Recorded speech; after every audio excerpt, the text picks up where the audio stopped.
Okay. All right, let's get started. How did the homework go? That second problem was a little bit of a female dog.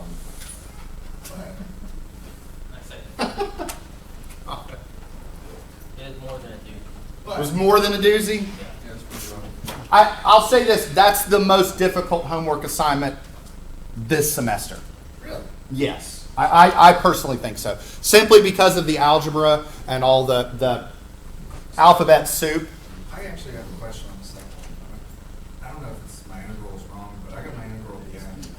Tried punching each one in my calculator, it wasn't working. Do you have to combine all like terms before you do that? Or? No, but sometimes I have found that maybe foiling it out sometimes helps.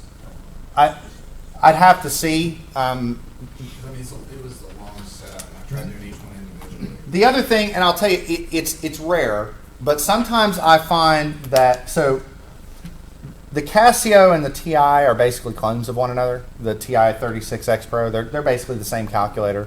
But sometimes with some integration, I find that like one integral will trip this one up and another integral will trip this one up. I don't think it's a slight on either calculator. It's the algorithm that it uses to do the definite integration. So yeah, I don't know that I have a better answer than that. No, Yeah. I tried like 3 different ways, and it wasn't just working out for me. So Yeah. No, I understand. Oh, this is the wrong slide. Today is the 24th. Okay, so homework 6.1 is graded. 6.2 was due today. Now, on Wednesday, you have 2 assignments due. Remember, one of them is just installing Mastan. And I had a question at the beginning of class, because when you open Mastan, it's just like a black window. That's correct. That's what it looks like when you first open it. We will then take that window and fill it with a truss or a beam or a frame or what have you. But the interface of Mastan just looks like a program with like some menus up top, and then there's nothing there. And that's, if you're getting that, then it's working. So if you screenshot that and submit it, that's all I need. Okay, so everybody clear on that? All right, I have 2 things I want to cover today. I want to cover deflections in frames, and I want to talk about shear deformations. Okay, shear deformations is something that we are not going to cover in this class per se, but I'm not going to put it on an exam or homework or anything.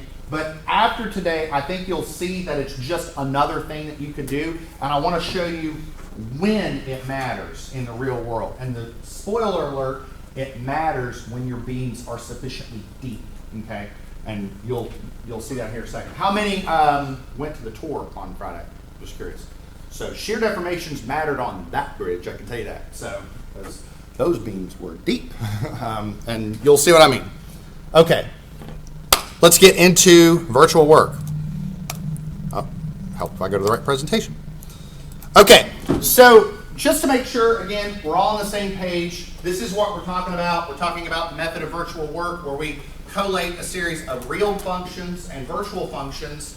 The real functions relating to the original loads on the structure, and the virtual functions related to taking all the original loads off the structure and just placing a single unit load at the point of interest in the assumed direction of whatever displacement you're trying to find, and then evaluating a series of integrals.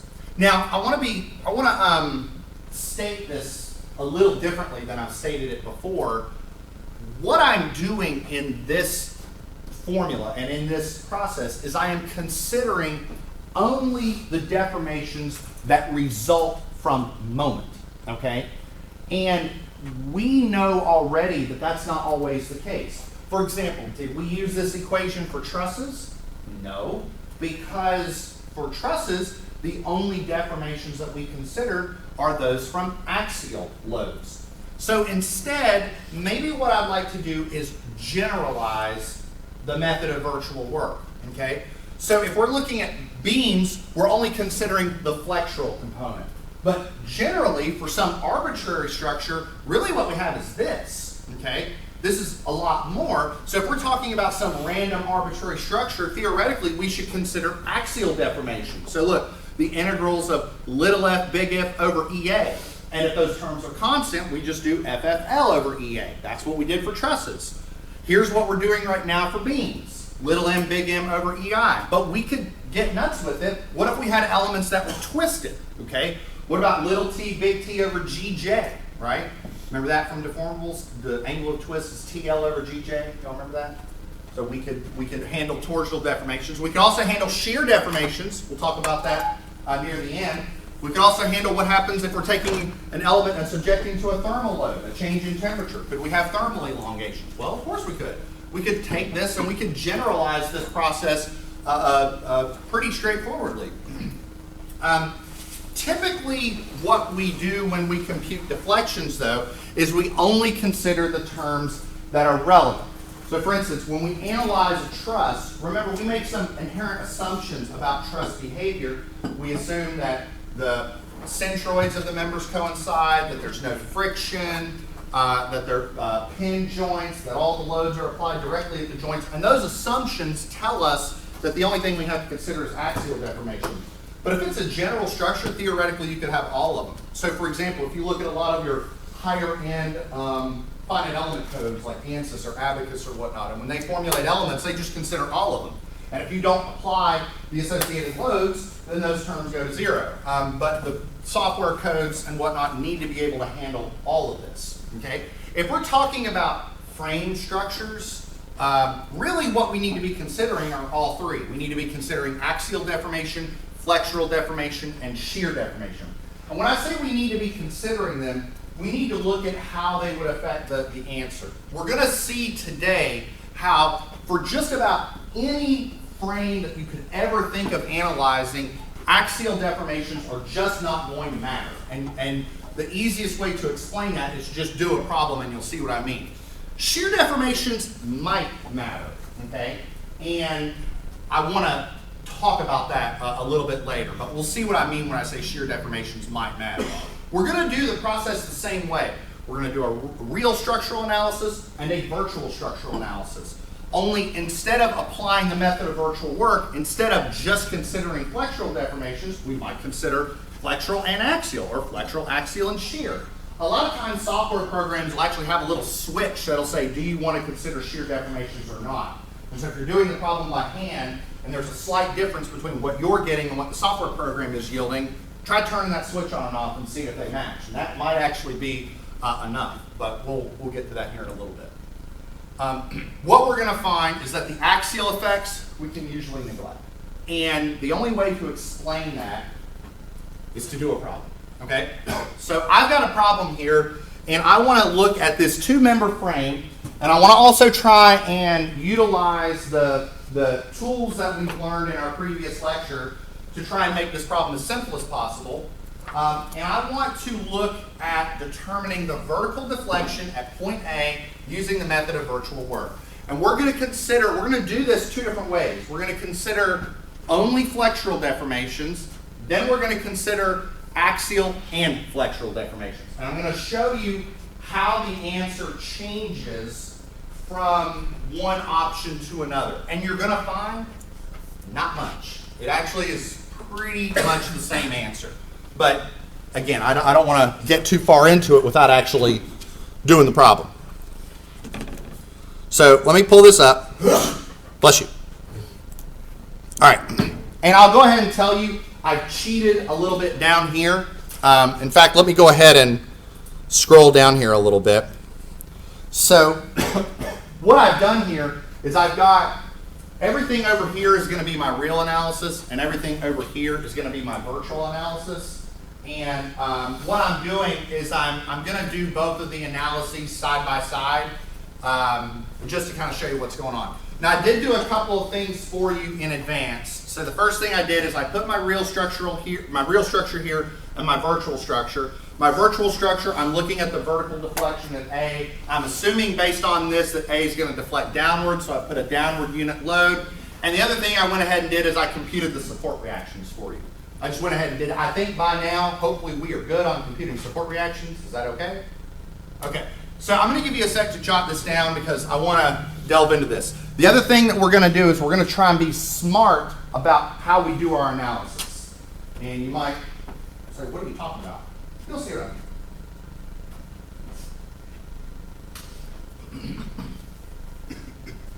You'll see what I mean. I've got some tricks up my sleeve with doing this problem.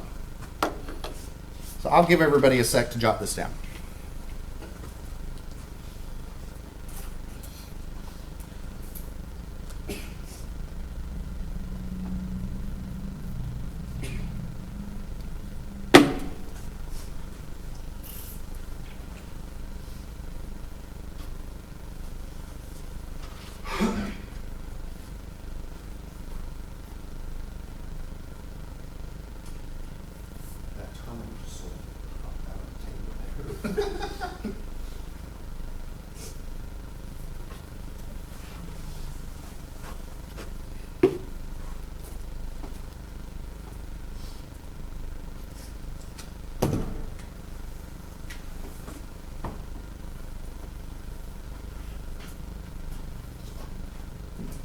Is everybody good, or do you need a minute?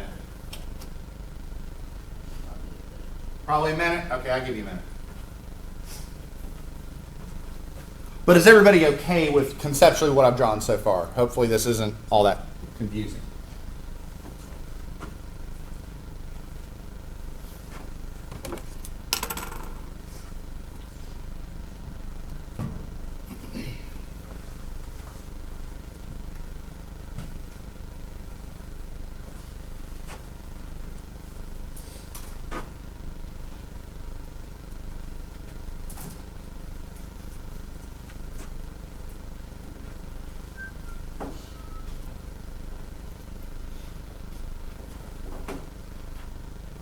Everybody good?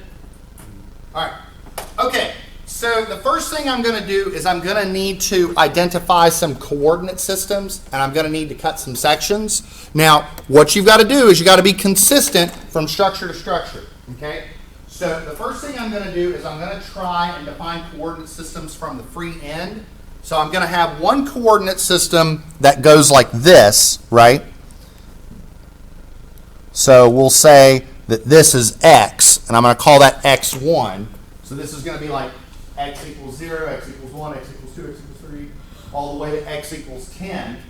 And so I'm going to need to cut one section right here. So we'll call that section 1, 1. But I have to cut a similar section on the other structure.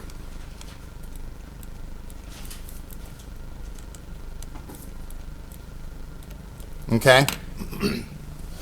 Now, I am going to violate one rule a little bit, is I'm going to define a coordinate system right here, but I kind of want to avoid all this hullabaloo on this member, so I'm going to define another coordinate system that goes like this. We'll call this x2, and cut another section like this.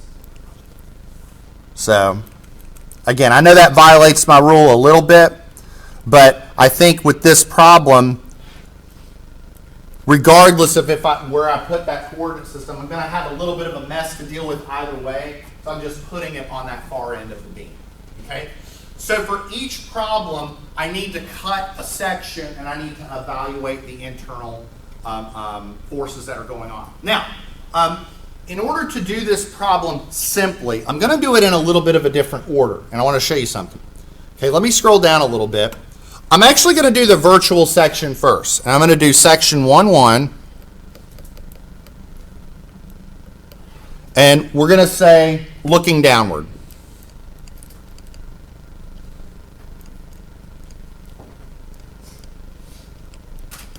Okay.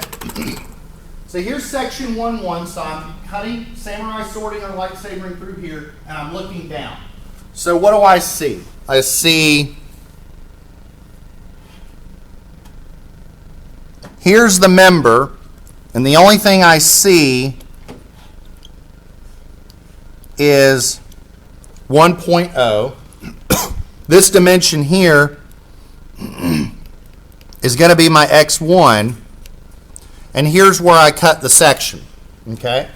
So there's going to be an unknown axial force and an unknown moment.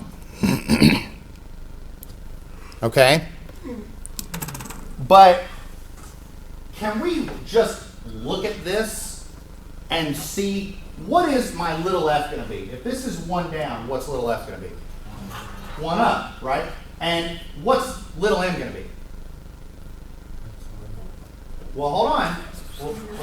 We're summing moments, right? If I sum moments right here, do I have any force that's generating moment right here?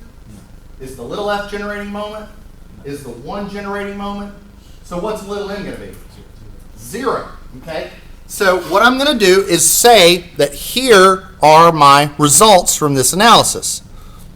We'll call this little f AB, and we'll say that this is +1, and I'm saying it's +1 because it's tension, and we're going to say little m AB is 0, okay?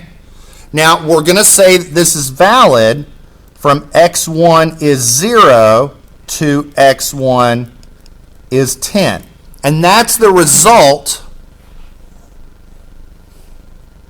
of that analysis. Does that make sense?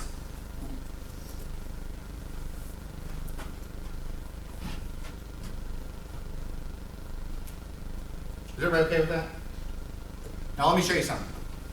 Now let's do the same thing on the real structure. And everybody watch here. This is kind of important. So section 1.1.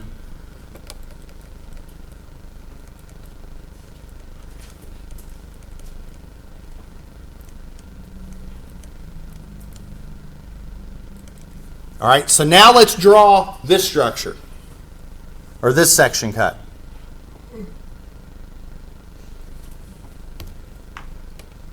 Let's make that screen bigger.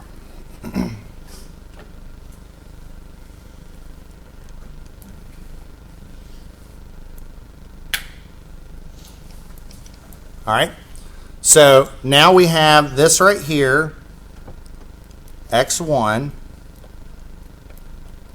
Okay. Now, a couple points. First off, if you're confused about what direction to draw your unknowns, your F and M, your F and M, just draw them in the same direction. Okay? And as long as they're in the same direction, your assumptions will bear out. If you assume downward deflection and you get a positive answer, it means your assumption is correct. If you get a negative answer, it means what? Wrong assumption. Now watch this. What is big F going to be in this case?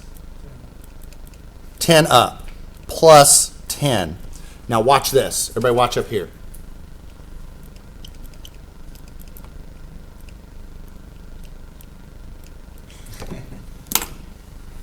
Why did I say that? Because when you multiply them, they're going to be 0.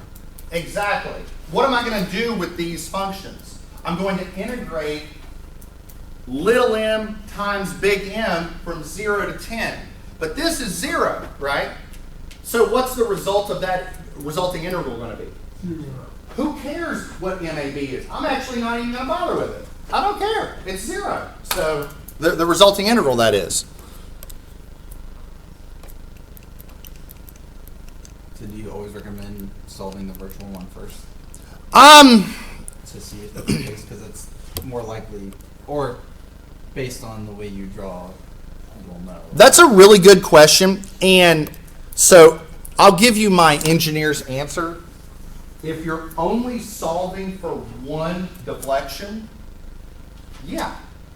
But if I give you a problem and I say solve 6 or 7 different deflections, what's the horizontal here, the vertical there, the rotation here? Well, for all of those problems, you're going to need real moment functions. And for some of them, you might get this case, and for some of them, you might not. Okay. So if you're only solving for one, yeah, probably. That's a good question. Does that make sense? All right. Up.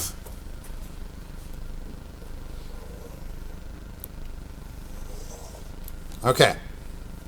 So now what I'm going to do is I'm going to have section 2.2.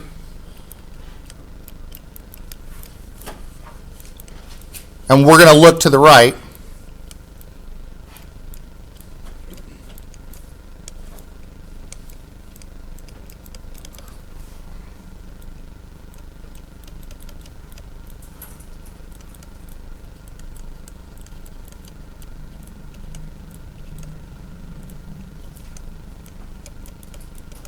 Okay. So let's follow that advice. Let's do the virtual structure first. So here's our section cut. Here's our fixed support. I had given you the reactions for this problem, and I said that this reaction here was 1, and this reaction here was 20, okay? And we need to solve for the axial force and the moment. I mean, I could draw the shear. I'm just not interested in it for this problem. So, and this dimension here is x2. So if I wanted to be complete, I could go ahead and draw a shear. I'm just not, I don't need it for this problem. So let's sum moments at the cut.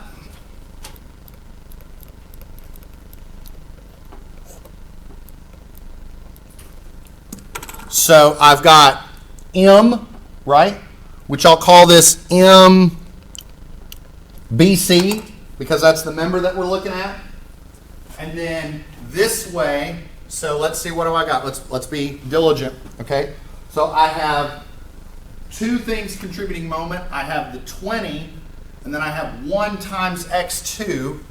So this is going to be 1 times x2, but then I'm going to have the 20 there.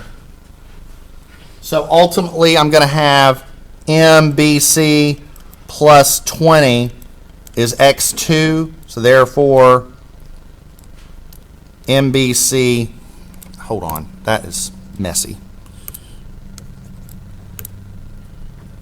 MBC is x2 minus 20. So I'm ultimately trying to solve for an FBC and an MBC. The MBC is x2 minus 20. What is the FBC? 0. There's nothing horizontal, so that's got to be 0. And my limits are going to be x2 is 0 to x2 is 20.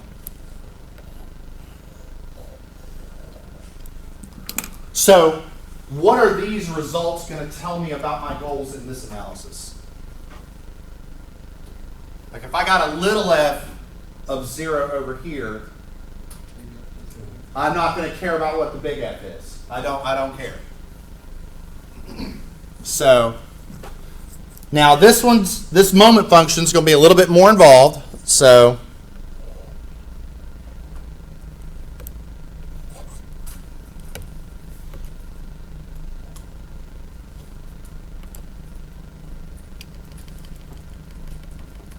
there's a lot more going on with the reactions here.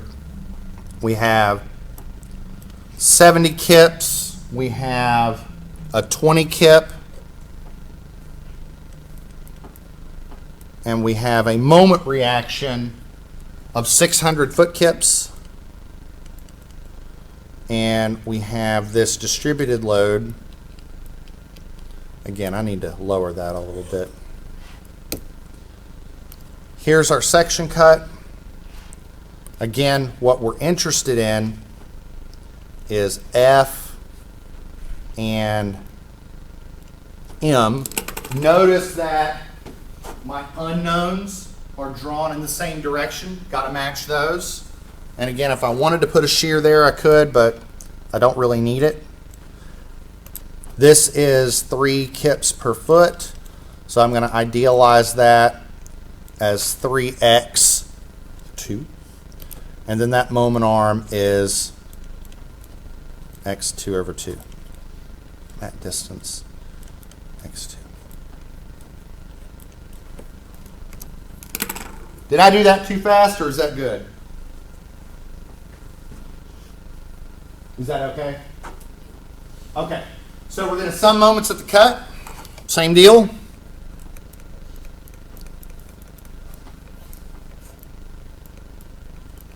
All right. So we got to take our time with this one. This one's going to get a little messy.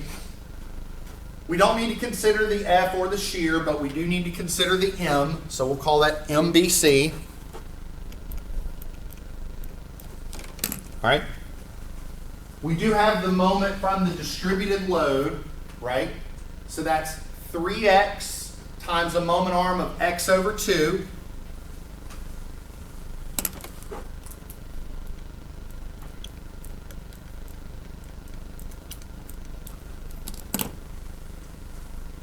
Over here, we don't need to consider the 20.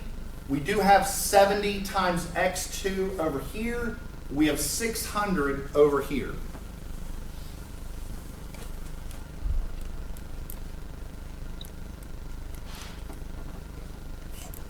All right. So this one's going to get a little messy. So MBC plus 1.5 x squared plus 600 is 70x2. So therefore, MBC is 70x2 minus 1.5 x2 squared minus 600. And again, FBC is, who cares?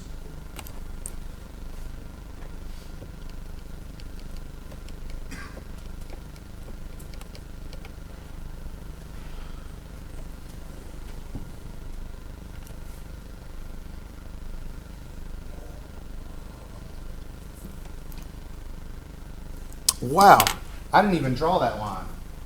I just like predicted that that's where it would end. That's pretty good.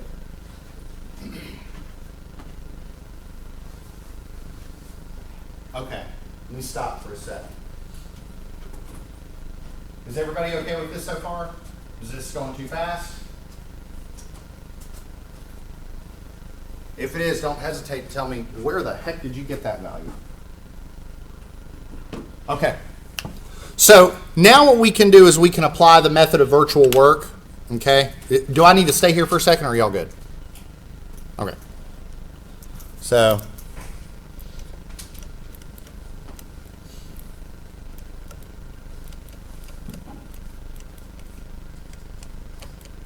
okay. Now let's be clear. E was 30,000 KSI for this problem.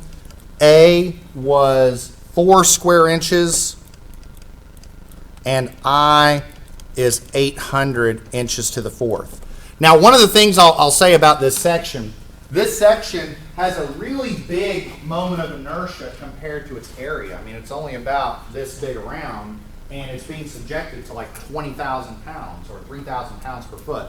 So just keep that in mind when we start evaluating this. Now, the way I'm going to do this is I'm going to start off with flexural deformation. Okay? Now, flexural deformation is me summing up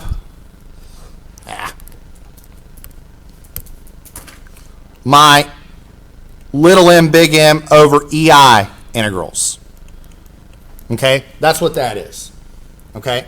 So what that would mean is it would mean, okay, EI is the same across the board, and I'm looking at deflection, so I'm going to have a 1728 over EI. I can factor all that out, okay? And what I'm going to do is I'm going to integrate from 0 to 10 my AB term plus the integral from 0 to 20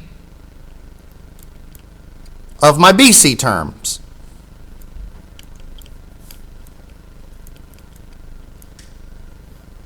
But remember, that one can go to 0. So I don't really need to worry about it. So all I got to do is I got to integrate 1728 over EI times the integral from 0 to 20 of, okay, now I know this is a little bit involved, okay, so this is x2 minus 20, and then 70 x2 minus 1.5 x2 squared plus 600 dx. So, whoop, forgot a parenthesis. dx2. So I got to evaluate this integral, multiply it by 1728, divide it by EI. Okay?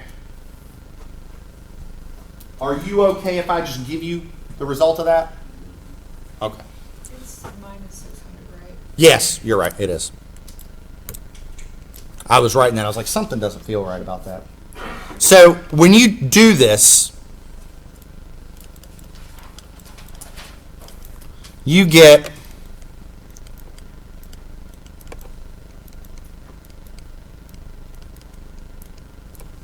that. Okay? That's what you get when you chug all that out. And I mean, you have Casio FX 115S pluses. You can verify that. It's not very difficult at that point. Now for axial's a little interesting.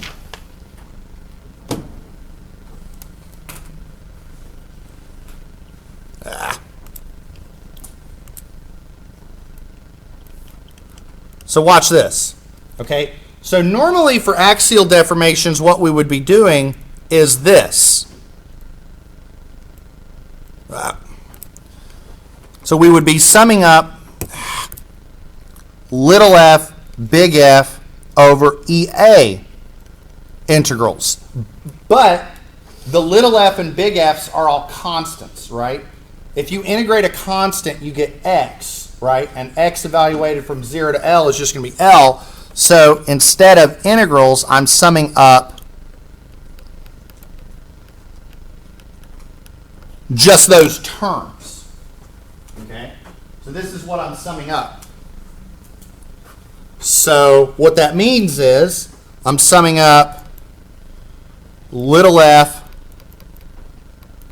big F, L, plus little f, big F, L, and it's all the same EA. But again, we got one term that goes to 0. So all we got to do is plug and chug. We got 1 for the little f. The big F was 10 kips. E is 30,000. A is 4 square inches. And how long is, remember, AB? 10 what? Considering all the inches in the denominator, we probably ought to convert that. When you chug all that out, what do you get? Now I'm actually going to make you break out the Casio FX 115ES Plus or similar calculator.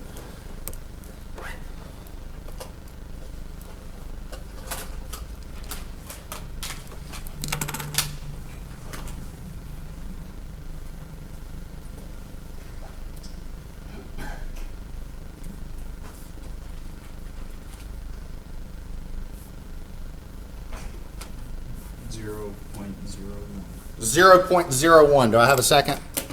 Okay.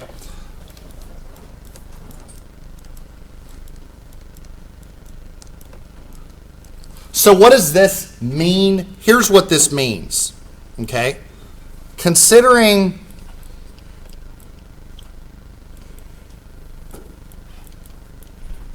flexure only, the deflection at A is 3.36 inches down. But if we consider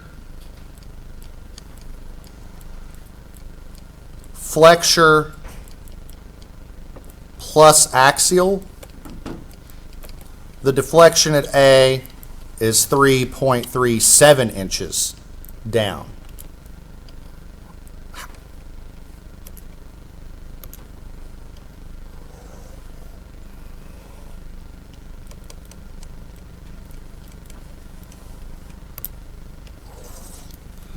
So what that means is, when I say considering flexure, I mean here's my element, and I'm talking about it actually bending, right? I'm talking about if you consider all the effects of the structure due to only bending, point A is going to drop down 3.36 inches. But if you consider flexure plus the amount of those members, or the tendency of those members to want to stretch or contract axially, it deflects 3.37. Not a whole lot of difference between the two, right? Honestly, if you look at structural elements, they are much more flimsy flexurally than they are axially. So much so that if you're doing frame deflection calculations, a lot of times engineers will just ignore the axial effects because it really doesn't change the answer all that much. So conceptually, are we saying the axial elongation actually affects the bending? No, Or I'm is saying this just like a total deformation? I'm value? saying that the members are bending Yeah. and they're stretching. Right. They're just not stretching very much. Right, but the significance of the 3.37 number, it's not that it actually bends 3.37. No. It bends 3.36 and it actually. And stretches another 100. So it's just like a mathematical value of whatever that number will do. Yes, and I'm saying that in the real world that number's pretty Right, small. right. Yes. But we haven't talked about shear deformations. And shear deformations can actually affect your answer. I'm not going to make you all do that here, but I want to show you how it'll affect the answer. Anybody have any questions? All right, let me talk about shear deformations, and then we'll call it for today. So, does anybody need this up anymore? All right, let's talk about shear deformations. I always like talking about this. So,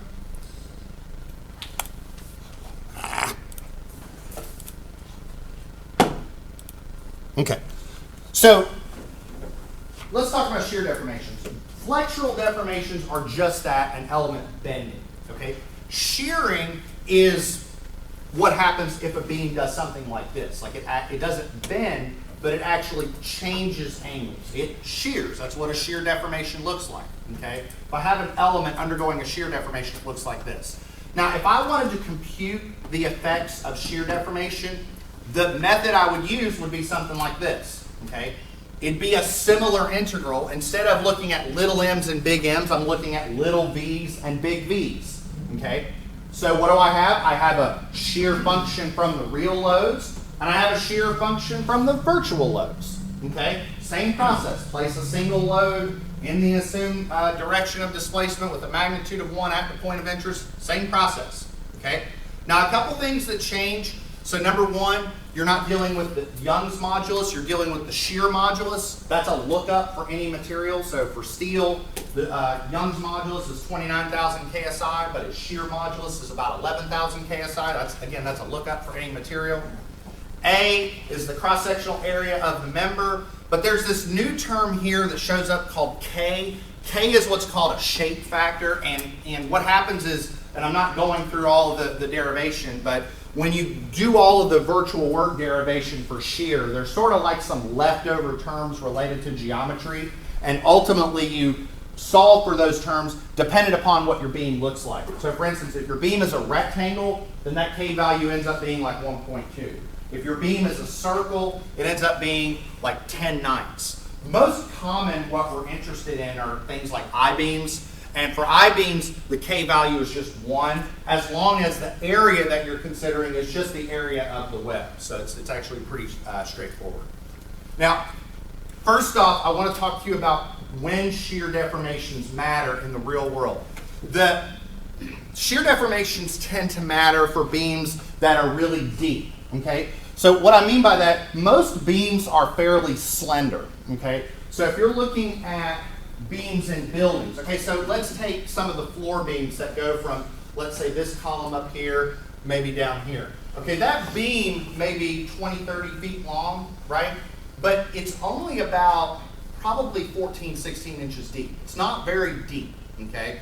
So if you were to compare its L over D ratio, how long it is to how deep it is, you're probably in like the 20, 30 range, something like that for most buildings. And even for a lot of bridge elements as well, an L over D ratio of 20 to 30, maybe even a little higher, is not abnormal.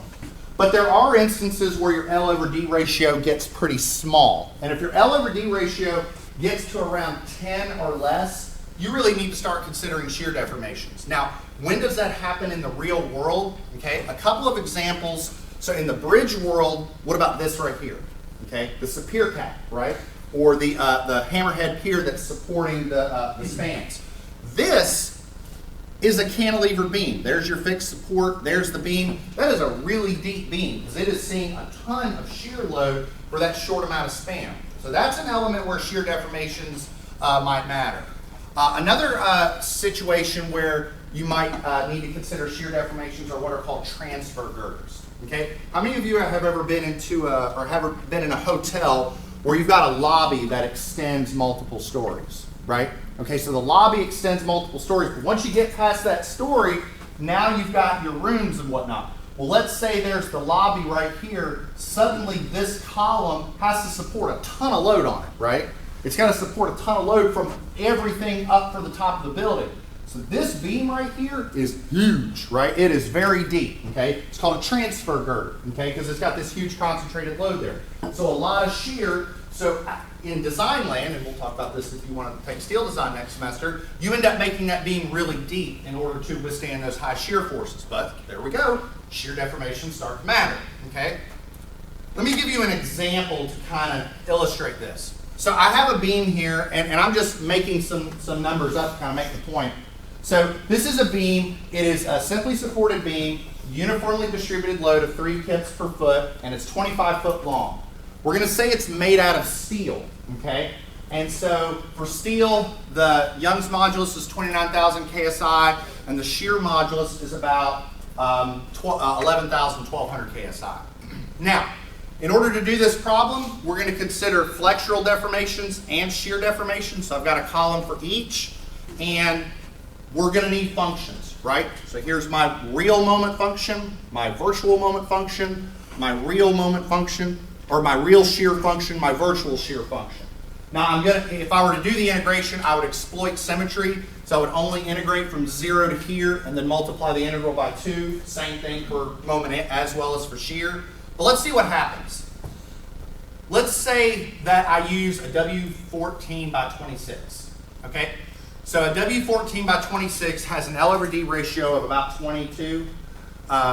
Its web area is about 3.54 square inches, and its moment of inertia is 245. You can look that up in the steel manual. All right. So let's compute the flexural deformation and the shear deformation. So I'm just evaluating these integrals with a K value of 1. And what I get when I plug and chug is I get a flexural deformation of about 3.7 inches and a shear deformation of about 0.07. So if I compare the two, they're like 1.9% apart from one another. Not a really big deal, okay? Okay, so what happens if I take the beam and I make it deeper? What if I use a W24 by 76, okay? Well, the deflections as a whole are going to get smaller, right? The deflections are going to drop, right? The moment of inertia got a lot higher and the area of the web got a lot higher. But let's see what happens, okay? So I compute the flexural deformation and I compute the shear deformation. Now, they both dropped. Like there's no dispute about that. But what if I compare the two? Suddenly the shear deformation, the comparison of shear and flexural deformation, suddenly it started to matter, right? Now what if I use a really deep beam? What if I use a W36 by 135 with an L over D ratio smaller than 10? Again, the deflections as a whole are going to get smaller, but if I compare the two, now we're looking at a 10% error if you were to ignore shear deformations. Does that make sense? So if you're doing, let's say, a deflection check by hand, and then you run your software program, and your software program says that the deflection is 0.129, but you're getting 0.117, what's going on? Maybe check and see if the shear deformation switch is turned on or off, okay? Because it might be doing that by default, okay? Does that make sense? So when do you need to consider it? For deep elements, for deep beams? It does have an effect. But conceptually, it's no difficult than anything else we've been doing. The only thing you need to do is deal with little v's and big v's. You do need unit conversion factors, but again, I'm not making you do that. the unit conversion factors are a little different, but it's not that challenging. So. Let me stop for a sec, see if anybody has any questions.